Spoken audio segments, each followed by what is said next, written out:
Operation Sindoor సమయంలో భారత సరిహద్దులను సుదర్శన చక్రంలా రక్షించిన S-400 గగనతల రక్షణ వ్యవస్థకు అప్డేటెడ్ వర్షన్ అయిన S-500ను సమకూర్చుకోవాలని భారత్ భావిస్తుంది. రష్యా అధ్యక్షుడు వ్లాదిమిర్ పుతిన్ భారత పర్యటనలో ఈ అంశం చర్చకు వస్తుందని తెలుస్తుంది. S-400 ఒప్పందం మాదిరిగా కాక S-500 విడి భాగాలను భారత్లోనే తయారు చేసేలా చర్చలు నడుస్తాయని రక్షణ వర్గాలు తెలిపాయి. S-500 ప్రోమెథియస్ రష్యాతో భారత్ కుదుర్చుకునే అతిపెద్ద సింగిల్ ఆయుధ ఒప్పందం కావచ్చన్న అంచనాలు ఉన్నాయి. S-500 ప్రోమెథియస్ క్షిపణి వ్యవస్థ అత్యంత శక్తివంతమైంది.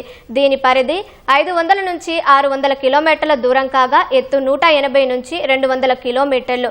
S-400 మాదిరిగా శత్రు ఎయిర్ క్రాఫ్ట్లు, డ్రోన్లు, క్రూయిజ్ మిసైళ్లనే కూల్చడం కాక బాలిస్టిక్ మిసైళ్లు, హైపర్సోనిక్ ఆయుధాలను సైతం ధ్వంసం చేయడం S-500 ప్రత్యేకత.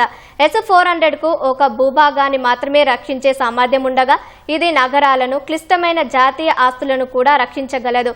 కాగా ఆపరేషన్ సింధూర్ సమయంలో S-400 గగనతల రక్షణ వ్యవస్థ పాక్ గగనతలంలో 100 కిలోమీటర్ల దూరంలో ఉన్న పాకిస్తానీ జెట్లను సైతం ట్రాక్ చేసి కూల్చి పాక్పై మన వైమానిక ఆధిపత్యాన్ని ప్రదర్శించేలా చేసింది. ఫలితంగా భారత్ మరో 5 S-400 రెజిమెంట్లను ఆర్డర్ చేసేందుకు సిద్ధమైంది.